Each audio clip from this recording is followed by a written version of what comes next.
Qué bueno, me encanta esta introducción porque deja clarito todo el libro. Y estuve pensando entonces en una palabra para poder traerles, y esta palabra es obvia porque el libro, la principal enseñanza de ese libro, habla sobre la soberanía de Dios y cómo nosotros respondemos delante de la soberanía de Dios, delante de los planes de Dios, y muchas veces no logramos entender eso, pero Dios sigue actuando, aun cuando tú no entiendes lo que te está pasando. Así que en esta parte, como nosotros ya empezamos desde Génesis, nosotros, como un resumen de lo que hemos estudiado hasta ahora, desde Génesis hasta acá, nosotros vemos que ya se había terminado aquel proceso del desierto, de la conquista de la tierra, ya había terminado. Ellos ya estaban viviendo en la tierra y habían permitido que otros pueblos se quedasen allí. Así que ellos se mezclaron con los cananeos. Y esto era contra la voluntad de Dios. Dios no quería que ellos se mezclasen con los cananeos, pero lo hicieron. Ellos llegaron a mezclarse tanto que perdieron su identidad, llegaron a perder el conocimiento pleno de ser pueblo de Dios. Ellos se mezclaron mucho. Quizás esto se compara con la iglesia contemporánea, que a veces nosotros nos mezclamos tanto con el mundo, que no logramos identificar y ser diferentes en este mundo. Y esto es lo que ellos estaban viviendo allí por haber permitido ciertos pecados, ciertas tradiciones, ciertas culturas en su vida. Empezaron a perder el foco de ser un pueblo escogido por Dios. Y como vimos en el último libro de Jueces, ellos cayeron en un ciclo sin fin, ya vicioso. Algo horrible que estaba pasando con ellos y que nosotros muchas veces también vivimos algo semejante. Los que no vieron todas las predicaciones, todas ellas están grabadas en YouTube, así que tú puedes entrar en la página de la iglesia y allá ver todas las predicaciones que hemos visto hasta ahora. Siempre va a salir con una semana de atraso, pero así se puede recuperar si por acaso alguien no ha visto todas las predicaciones. Este ciclo vicioso era más o menos así. Pecado, el pueblo estaba pecando, Dios le permitía vivir una opresión de un pueblo de afuera o de alguna circunstancia. Ellos se sentían mal, clamaban a Dios por misericordia cuanto a todo lo que estaban viviendo, y Dios tenía misericordia. Y por fin liberaba, enviaba un juez para ayudar a este pueblo en su opresión. Y el pueblo era libre, pero luego después volvían a pecar y abandonaban a Dios. Nosotros vemos esto pasar por 12 veces, igual que nuestra vida, que muchas veces estamos buscando la voluntad de Dios, pero queremos hacer las cosas a nuestra manera. Y cuando vivimos alguna consecuencia de estar lejos de Dios, de caminar conforme uno mismo quiere vivir su vida, Dios a veces permite que pasemos por circunstancias complicadas, y cuando buscamos la misericordia de Dios, la recibimos. Y después, cuando recibimos, ni siquiera nos acordamos de todo lo que Dios hizo por cada uno de nosotros.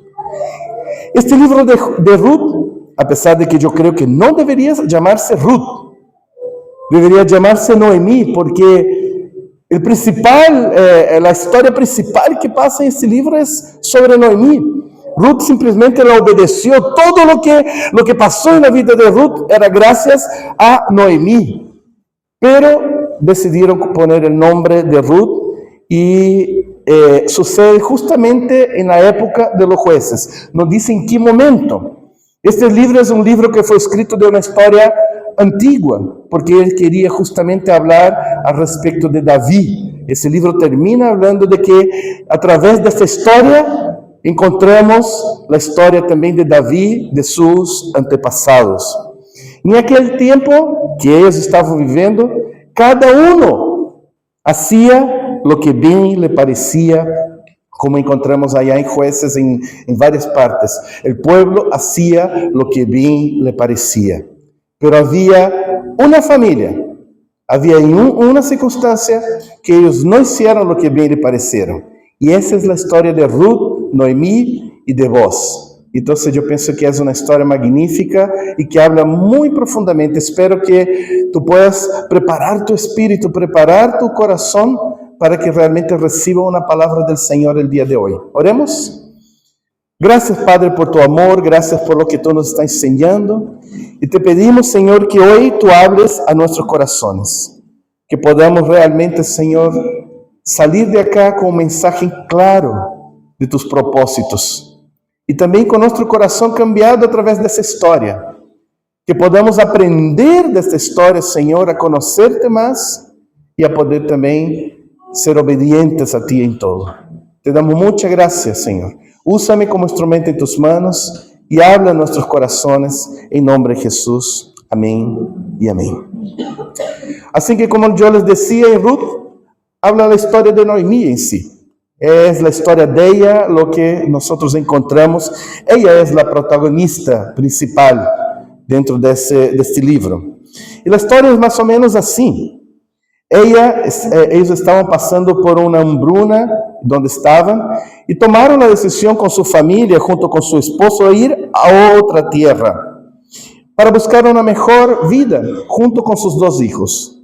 ¿Cuántos de nosotros no haríamos esto mismo cuando nosotros estamos viviendo un momento complicado de buscar una solución para salir de esta complicación, verdad? Si uno está desempleado, buscar un trabajo. Si uno de repente tiene un hijo que vive lejos y vivir junto con el hijo. Muchas de nuestras decisiones están basadas en las dificultades, en las cosas que muchas veces nosotros vivimos. Y encontramos Noemí tomando esa decisión junto con su esposo y con sus dos hijos, de ir a otra tierra a ver si allá nos va mejor de lo que estamos acá. Pero ahí, para empeorar toda la circunstancia de esta hambruna, de esta dificultad, de la novedad que significa dejarlo seguro para ir a algo inseguro, su esposo muere. Y esta mujer no logra entender, pero ¿por qué? Seguramente, como cualquier mujer, depende de su esposo. Pone su confianza en de que no estoy sola. Porque Dios hizo a la mujer así como para poder depender de su esposo, para poder estar juntos. Y es más fácil para un hombre tomar decisiones. No, hagamos eso. Pero una mujer siempre como que prefiere una casa, una seguridad. Las mujeres son muy raíces. A ellas les gusta tener una raíz fuerte. Y tener que dar un paso de fe es más complicado. Es verdad que hay mujeres muy valientes que hacen mejor que cualquier hombre, pero normalmente cuando hay un matrimonio, las esposas es como que descansan sobre que Dios le ha permitido tener un esposo. Y ella perdió eso. Perdió esta oportunidad porque su esposo murió. Y no solo termina ahí. Parece como la historia de Job, que nosotros vamos a tratar más adelante. Pero muere su esposo. Ay, pero por lo menos tengo dos hijos hombres que me van a sustentar. Pero mueren también. Luego después mueren los dos hijos. Se quedan puras mujeres desprotegidas en un país desconocido, con una cultura que no era la que realmente agradaba a ella, y además con sus nueras, que ni siquiera eran de su país, ni siquiera eran de su nación. Sus hijos se habían casado con mujeres de otro lugar y ahora ella tenía que cuidar también de estas mujeres, siendo ella extranjera. ¿Ustedes se imaginan todo lo que ella estaba viviendo? ¿Tu historia se parece un poco con eso? ¿Nuestras historias? A veces no. Realmente algo terrible lo que ella había vivido. Así que esta mujer, Noemí, estaba fuera de su tierra, amargada, desdichada, y entonces ella dice, ¿sabe qué? Voy a volver a mi tierra. Yo sé que allá sigue todavía los problemas, pero por lo menos tengo parientes. Ahora que estamos, por ejemplo, dando los pasos de volver a Brasil, mi esposa siempre me dice eso. No, pero que necesitamos tener un grupo de apoyo. Necesitamos, ¿cómo vamos así a la ciega sin ninguna protección? Por lo menos si tus familiares están allá, en algún lugar, te pueden proteger si pasamos por alguna necesidad. Es cosa de una mujer, ¿verdad? Yo no pienso igual, es como que, no, si Dios ha estado con nosotros, vamos. Pero yo sé que muchas veces como mujer busca esta protección para poder dar un paso adelante. Y esto es lo que Noemí estaba pensando. Volvamos por lo menos, en nuestra tierra vamos a tener un grupo de apoyo. Quizás algún pariente nuestro nos va a poder ayudar en todas esas circunstancias. Eso lo encontramos en Ruth 1:7. ¿Qué les parece si leemos juntos? Salió pues del lugar donde había estado y con ellas sus 2 nueras y comenzaron a caminar para volverse a la tierra de Judá. Antes de seguir hablando sobre Noemí, que es una historia muy hermosa, ese texto podemos encontrar, yo quiero hacerlo lo más corto posible, pero podemos encontrar enseñanzas hermosas para nuestra vida sobre la soberanía de Dios y nuestra actitud frente a las circunstancias. Así que hoy voy a llamar la predicación de hoy, no te amargues, Dios tiene un propósito. ¿Amén? Así que hermano, no te amargues, Dios tiene un propósito. Voy a hablar de 3 mujeres, que pueden ser 3 hombres o 3 personas, así que incluye a todos nosotros, pero son 3 mujeres con 3 actitudes diferentes delante de la soberanía de Dios. 3 mujeres con 3 actitudes diferentes delante de la soberanía de Dios. Seguramente tú puedes ser una de estas personas. En tus problemas, en tus luchas, en tus desafíos, podría ser una de estas personas. Así que deja que Dios hable a tu corazón. ¿En cuál de estas 3 personas tú te encajas? ¿Y qué es lo que Dios está esperando realmente de ti? La primera persona o la primera actitud que tenemos que trabajar, encontramos en Orfa, que era una de las nueras de Noemí. Cuando Noemí estaba viviendo esa circunstancia, ella dijo, ¿sabe qué? Me siento tan desdichada, tan mal, que ¿sabe qué? Quédense ustedes con sus familiares y no me sigan, porque yo no sé lo que va a ser de mi vida, va a ser terrible. Yo voy a volver a mi tierra, pero puede ser que las cosas empeoren. Y las despidió para que realmente volviera a su familia y intentara algo entre su grupo de apoyo, como estaba hablando antes, entre la gente, los parientes que quizás podrían ayudarlas en esta circunstancia. Noemí 1:8 dice así, leamos juntitos. Ruth, perdón. Viste que estoy tan con eso de Noemí, debería ser el nombre del libro. Ruth 1:8 dice, y Noemí dijo a sus 2 nueras, andad, volveos cada una a la casa de su madre. Jehová haga con vosotros misericordia, como lo habéis hecho con los muertos y conmigo. Oye, qué palabra más amargada. Ay, ojalá que le pase, así como nosotros estamos pasando con los que murieron, mis hijos, mi esposa y conmigo. No era una palabra muy animadora. No era una persona que estaba en sus mejores cabales. No se trataba de una persona que valía la pena seguir. Estaba con todo negativo para ella.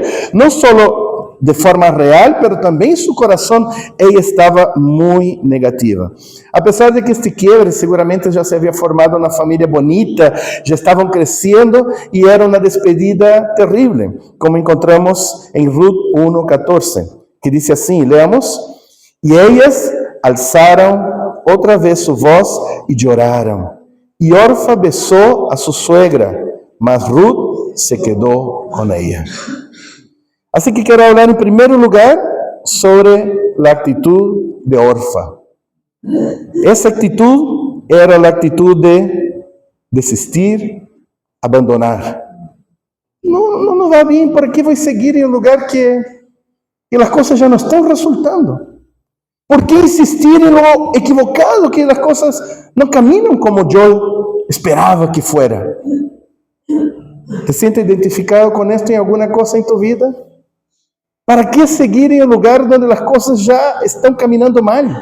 Y parece que no hay cómo empeorar. ¿Por qué seguir en un proyecto? ¿Por qué seguir en una familia? ¿Por qué seguir en una iglesia? ¿Por qué seguir en un trabajo? Que todo ya empezó a resultar mal. La actitud de Orfa, la nuera de Noemí, quizás podría ser la nuera, la que Noemí quería. Seguramente Noemí la quería mucho, sí, porque las dos se abrazaron, las tres se abrazaron y parece que estaban muy felices de estar juntas y era un dolor la separación de ellas. ¿Quién era Noemí para ser seguida? ¿Quién era? ¿Tú seguirías a una persona así?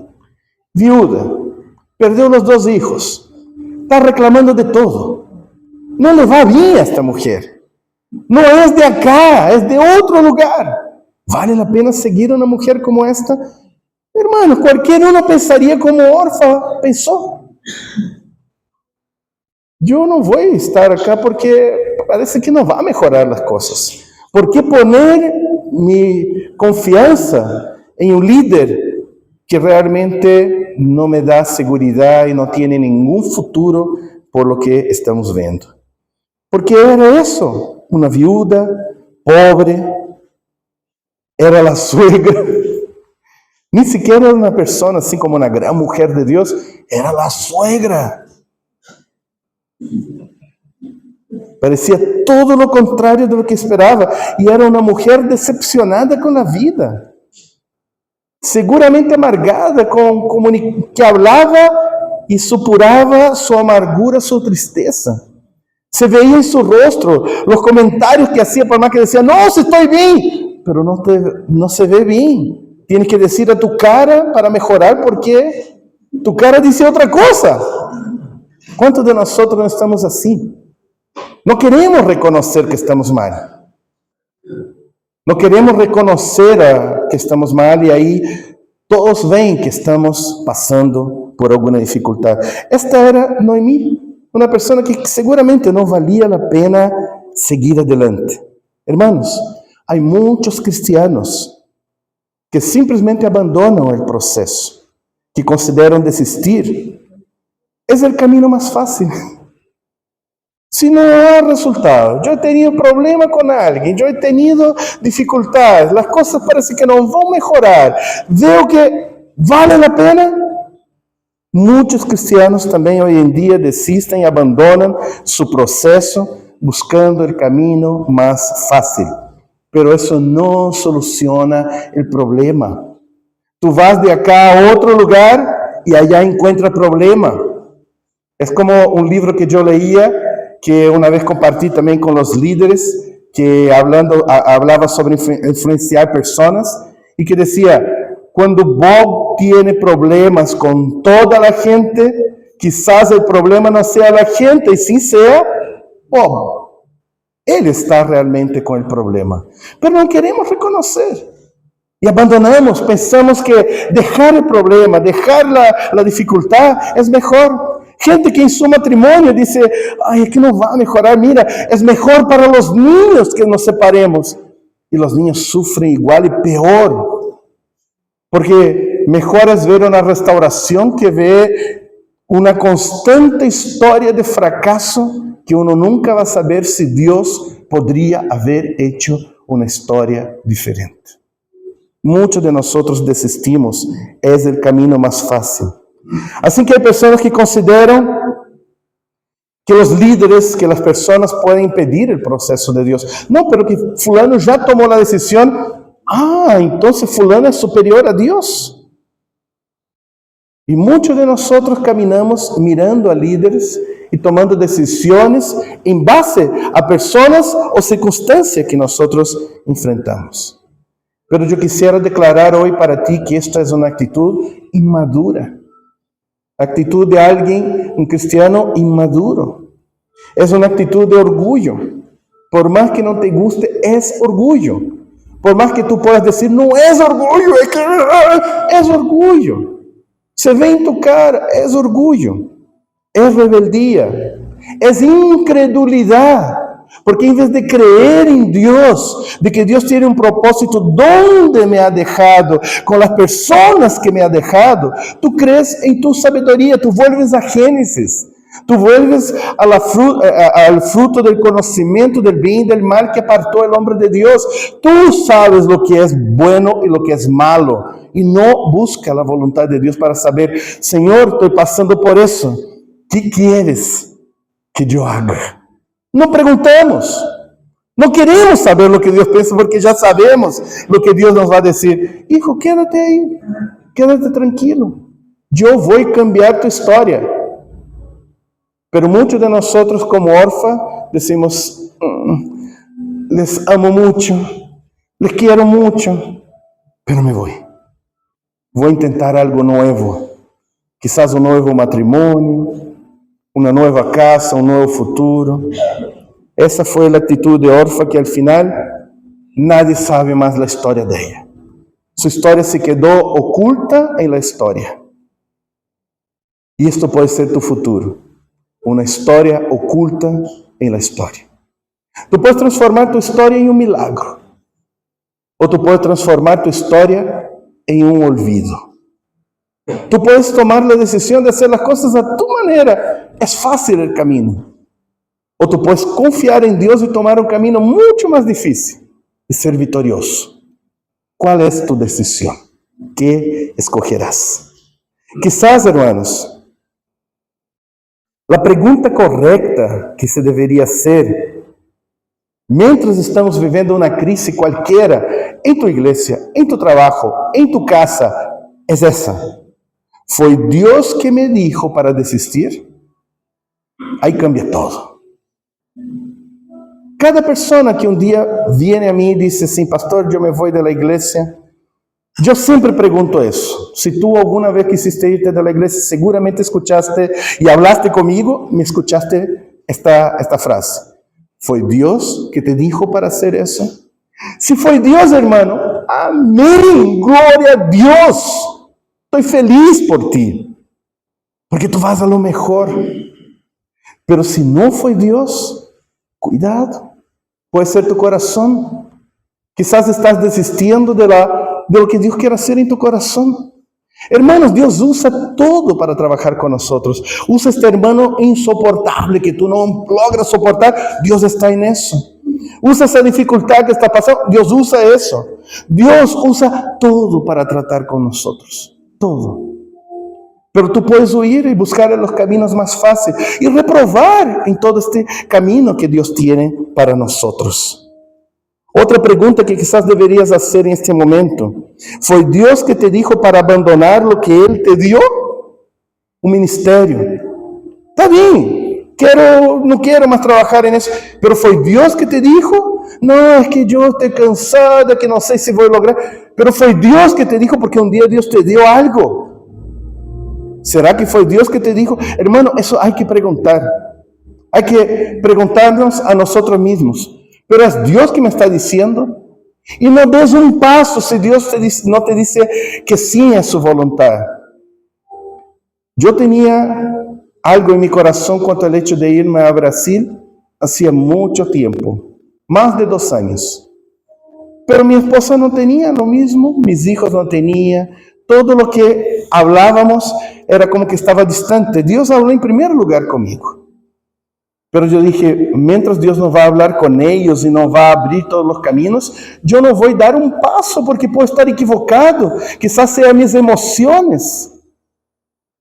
Solo deseaba dar el paso y solo hice esto cuando sentí confirmación que Dios quería que yo diera ese paso. Que no era una cosa de mi corazón. Era porque Dios realmente había dicho eso a nosotros. Así que, hermanos, a pesar de la circunstancia, pregunta realmente, Señor, ¿es tu voluntad? Porque, hermanos, Dios espera que confiemos en su soberanía. Dios espera que confiemos de que Él está en el control y que Él haga justicia en nuestra vida. Si tú buscas tu propia justicia, tus propios caminos, tú ya recibirás tu propia gloria. Pero si tú te humillas y buscas el camino del Señor, va a ser muy parecido a Jesús. Él se humilló y buscó el camino del Señor. ¿Y cuál fue su camino? El camino de la cruz. ¿Quieres ser como Jesús? Aprende a morir. Aprende que não é tu voluntad, que não é tu pensamento, tu sabedoria, tu conhecimento del bien y del mal. Pregunta, Senhor, ¿eres tú que me estás diciendo eso? Orfa, nunca vamos saber como foi sua história, porque se quedou oculta. E eu quisiera decir e terminar este primeiro ponto diciendo, hermanos, se tu abandonas tu processo, tendrás que volver a passar por la prueba. Se tu abandonas tu processo, vas a tener que volver a passar por la prueba. Deus te ama tanto que Ele quer que tu seas aprovado. E se tu não eres aprovado em alguma área, não logras aprender com as circunstâncias que Deus permite em tu vida, vas a tener que volver a passar por isso. Assim que seja aprovado na primeira, não huyas. Te disse alguém que ha sido o campeão de la huida. Toda a minha história era huir. Cada vez que me encontrava, minha esposa sabe disto, de montão. Tanto que a separação que tuvimos foi em base a isso. Quando as coisas começam a não resultar, minha primeira tendência era huir. E para mim é difícil hoje chegar a tomar uma decisão, porque minha primeira tendência é huir. E não realmente era o caminho mais fácil. Perguntar, pero Deus, não quero volver a cair. ¿Es tu voz? ¿Eres tú que me estás diciendo? Y tener esta confirmación. Si tú como yo deseas realmente agradar a Dios, tienes que aprender a escuchar lo que Él tiene y abandonar realmente esta idea de siempre huir. Tú abandonas un proceso, va a otro lugar, va a seguir siendo igual. Tú abandonas tu iglesia, va a otro lugar, va a encontrar gente igualita a que tú encontrabas allí en tu antigua iglesia. Dios te va a hacer reprobar de nuevo, o sea, pasar por la prueba de nuevo, porque fuiste reprobado. Así que es la voluntad de Dios que tomes la decisión que tú estás tomando ahora.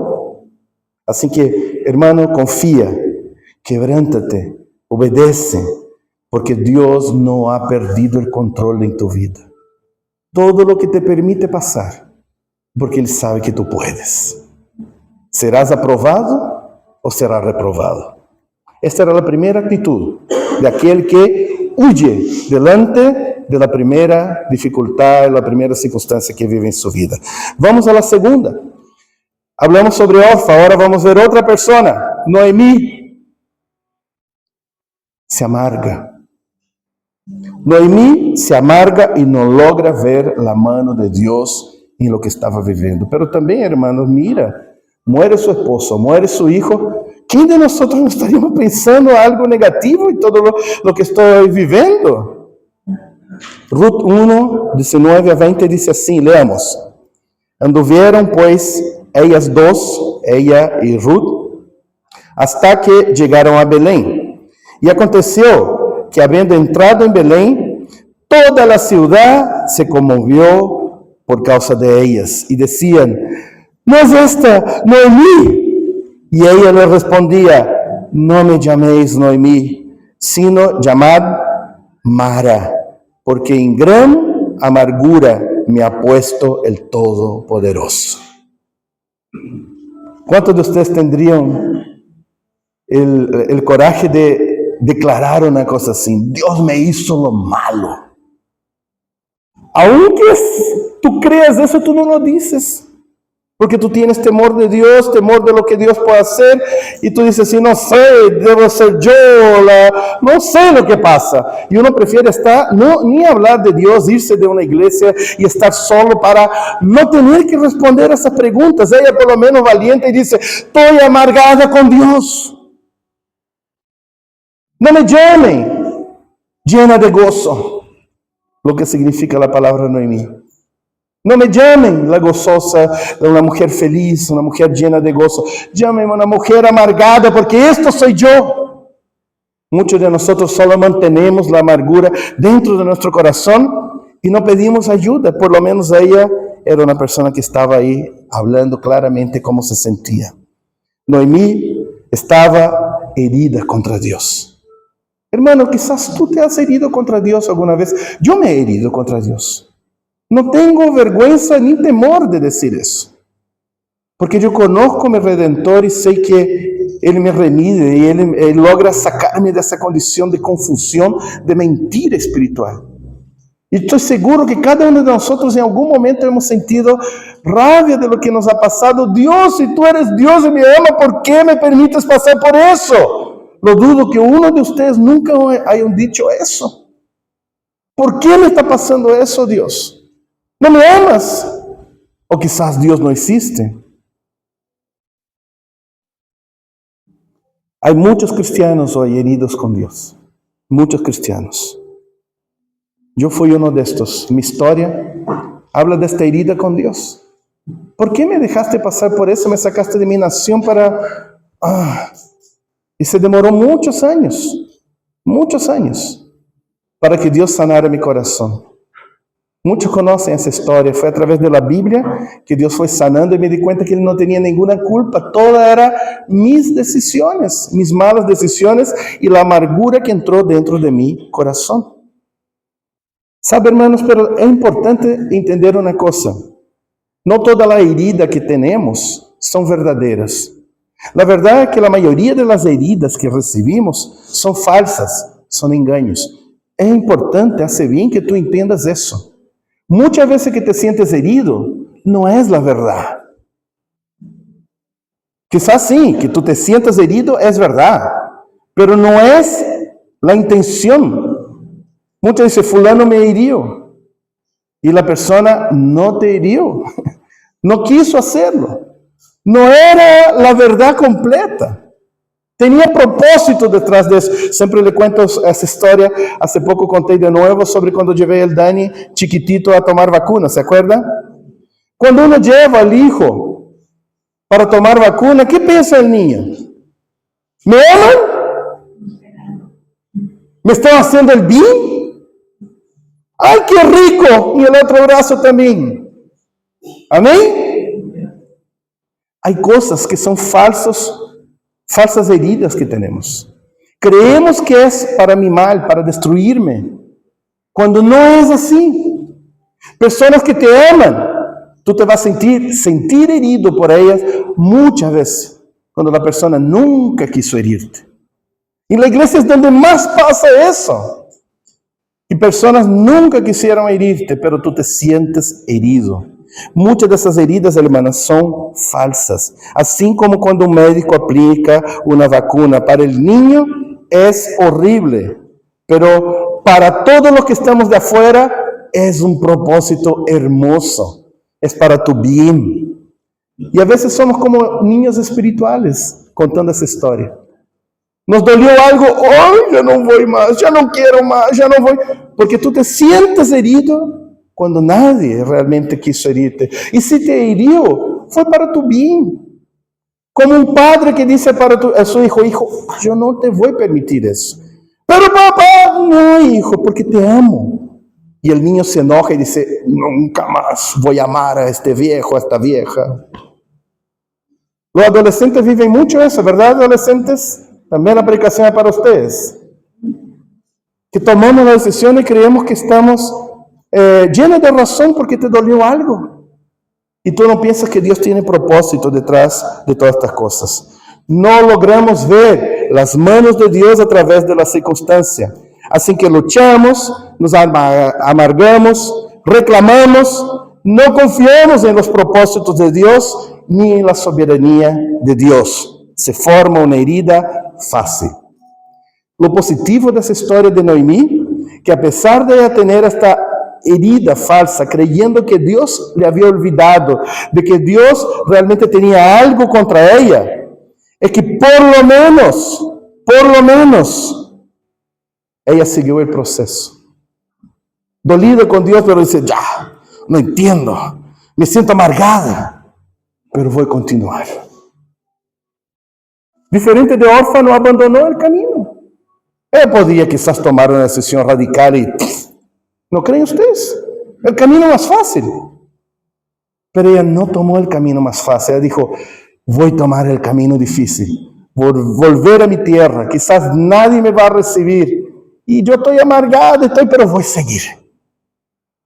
Por lo menos, si se puede sacar algo de positivo en el carácter de Noemí, es de que ella perseveró en su proceso, no abandonó el proceso, aunque estaba en completa ignorancia de lo que se estaba pasando en esta circunstancia diversa.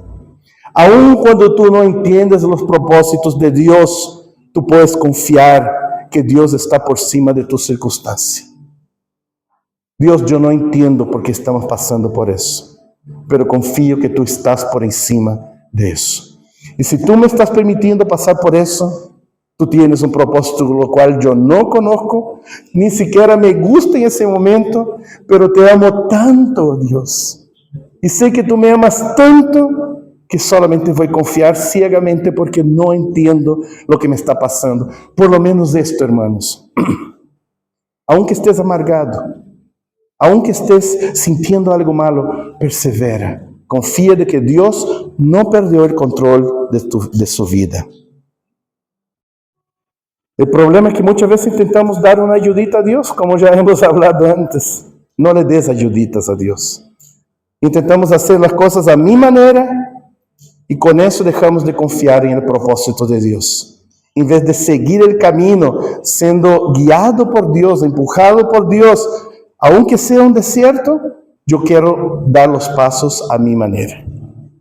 Y la última cosa que quiero hablarles, la tercera persona y la tercera actitud, es la actitud de Ruth. La actitud de ella es confiar y seguir adelante, perseverar. Ruth pudo experimentar el más hermoso propósito de Dios cuando se dejó llevar por la soberanía de Dios. Ya voy a hablar quién era Ruth. La tremenda profeta o mujer de Dios, profunda conocedora de la Biblia, y por eso respondió de manera correcta, ¿verdad? Ruth 1, 14, 17, leamos juntos. Y ellas alzaron otra vez su voz y lloraron. ¿Se acuerda? Ya había leído esto. Y Orfa besó a su suegra, mas Ruth se quedó con ella. Y Noemí dijo: he aquí, tu cuñada se ha vuelto a su pueblo y a sus dioses. Vuélvete tú atrás a ella. Respondió Ruth: no me ruegues que te dejes y me aparte de ti, porque donde quieres que tú fueres, iré yo, y donde quieres que viveres, viviré yo. Tu pueblo será mi pueblo, y tu Dios, mi Dios. Donde tú murieres, moriré yo, y allí seré sepultada. Así me haga Jehová, y aún me añada, que solo la muerte hará separación entre nosotras dos. No sé si ustedes saben, pero esta era la declaración que hicimos en nuestro matrimonio con Paula. Yo le decía esto a la Paula me decía eso. A pesar de que era la promesa entre dos mujeres, nosotros también quisimos poner eso en nuestro matrimonio, de que donde uno fuera, el otro estaría junto, de que nuestra fe sería igual, que todos estaríamos juntos. Y esta fue la declaración de matrimonio que nosotros hicimos cuando nos casamos. Hermanos, hoy en día hay muchos cristianos que actúan frente a la circunstancia como bien le parece. Todos se dan cuenta que está actuando mal, pero él no se da cuenta de esto. Infelizmente, este hermano pierde el proceso, esta hermana actúa en la carne.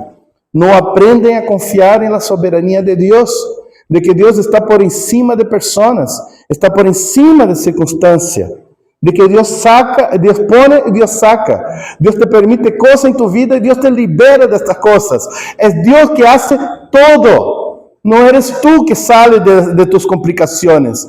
No eres tú que sales de tus crisis. Es el Señor que pone y el Señor que saca. Solo Él tiene el poder de restaurar, como el poder de permitirte vivir circunstancias complicadas. Ruth era nueva espiritualmente. Ni siquiera conocía tanto a Dios. Todo lo que conocía era por Noemí. Y tiene una actitud excelente. Tan diferente de nosotros que a veces estudiamos y leemos y todo, y seguimos como órfãs. O seguimos amargados como Noemí. Y una mujer tan joven, era una niña, seguramente, con tan poco conocimiento, pero lo que aprendió, decidió, voy a confiar en Dios. No voy a actuar como otros actúan, yo voy a confiar en Dios. Así que ella se dejó llevar por la soberanía de Dios y Dios la redimió y cumplió su propósito en su vida. Transformó su amargura en gozo. ¿Tú tienes alguna amargura en tu corazón? Lleva esto a los pies del Señor. Él te puede transformar eso en gozo. Confía y obedece a lo que Dios te está diciendo. Y Dios va a transformar estas cosas tan malas que tú estás viviendo y va a poner propósito, todo. No hay ninguna cosa que pase en nuestra vida que Dios no tenga un propósito. Así que confía y diga, Señor, yo no entiendo, no veo, quizás hasta me amargo por dentro de mí, pero confío en ti. Va a cambiar todo. La historia va a ser diferente, pero no busque tu propio camino. Busca lo que Dios te está diciendo, el propósito de Dios detrás de toda esta circunstancia. Quiero concluir entonces esta predicación hablando ahora un poco sobre Noemí, porque como ella es la protagonista de esa historia, Noemí nunca supo el propósito mayor que Dios tenía para ella que estaba por suceder. Nunca supo. Se amargó, se llamó de Mara. No quiso buscar gozo en todo eso, pero Dios la redimió no solo con el matrimonio entre Ruth y Boaz, que ella pudo tener una casa de nuevo, tener una familia de nuevo, pero hay algo más poderoso que termina este libro, y esa es la historia de este libro. Escucha y entienda lo que Dios quiere hablar contigo el día de hoy. Ruth 4, 13 a 17 es el último texto que voy a leer y con eso voy a concluir. Boaz, pues, tomó a Ruth, ella fue su mujer, y se llegó a ella, y Jehová le dio que concibiera y diera a luz a un hijo. Las mujeres decían a Noemí, loado sea Jehová, que hizo que no te faltase hoy parientes, cuyo nombre será celebrado en Israel, el cual será restaurador de tu alma y sustentará tu vejez, pues tu nuera que te ama lo ha dado a luz. Y ella es de más valor para ti que 7 hijos. Y tomando Noemí el hijo, lo puso en su regazo y fue su haya. Le dieron nombre las vecinas diciendo, le ha nacido un hijo a Noemí, y lo llamaron Obed. Este es el padre de Isaí, padre de David, padre de Jesús. Ella nunca entendió que su linaje iba a traer el Salvador del mundo. De esta mujer abandonada, de esta mujer amargada, de esta mujer solitária, de esta mujer triste. Nunca quizás logró pensar en eso, pero Dios tenía un propósito mayor. Quizás ella hubiera estado en Moab rica, con todo lo que le sobraría, no tendría este linaje. Fue gracias a este matrimonio, así como tan sufrido y toda su historia, que llevó ella en el centro de la historia de la Biblia. Esta mujer estaba en el centro de la historia de la Biblia. Tú puedes estar en el centro de la historia de Dios. Si logras hoy decir, Señor, yo no voy a huir de tus propósitos. Yo no ni siquiera me voy a amargar. Yo voy a confiar de que todo lo que me pasa tiene propósito. ¿Tú puedes repetir esto hoy? Todo lo que me pasa tiene propósito. Digamos, todo lo que me pasa tiene propósito. Confía en el Señor. Aunque tú realmente no veas nada, aunque en el momento todo ha muerto, aunque en el momento tu corazón está en pedazos. Declara eso al Señor en medio de las tribulaciones, en medio de esas potestades y principados, en medio del diablo apuntándote el dedo diciendo, ahora vas a caer, ahora vas a negar, que tú puedas decir, yo confío en el propósito de Dios. No voy a huir, ya no voy a seguir amargado, voy a confiar en los propósitos de Dios. Hermano, no tomes decisiones apresuradas. Pregunta, ¿Dios es tu voluntad? Crea, el Señor no perdió el control de tu vida. Él tiene propósito. Señor, te doy gracias por tu amor. Gracias por esta enseñanza tan hermosa. Permita, Señor, que vivamos cosas semejantes así. Y que cuando vivamos circunstancias tan complicadas, no nos permita huir, Señor. Llámanos la atención y diga, hijo, no huya. Este no es el camino, es solo el camino más fácil para ti, pero no te va a llevar a ninguna restauración, no te va a llevar a ningún propósito. Saca también la amargura de nuestro corazón, Señor, y permítanos vivir tus propósitos. Permite que seamos como Ruth, que al final tomó la mejor decisión, aunque no entendía, aunque era tan nueva en estas aventuras espirituales, ella fue capaz de decir, no me pidas que dejes este camino, porque donde tú estés, yo estaré. Tu Dios será mi Dios, tu camino el mío será, y donde tú mueras, allí también yo moriré. Señor, que nosotros no perdamos el foco de que es estar contigo en el centro de tu voluntad, y líbranos, Señor, de nosotros mismos, de nuestras propias malas decisiones, de nuestro corazón engañoso. En nombre de Jesús. Amén y amén.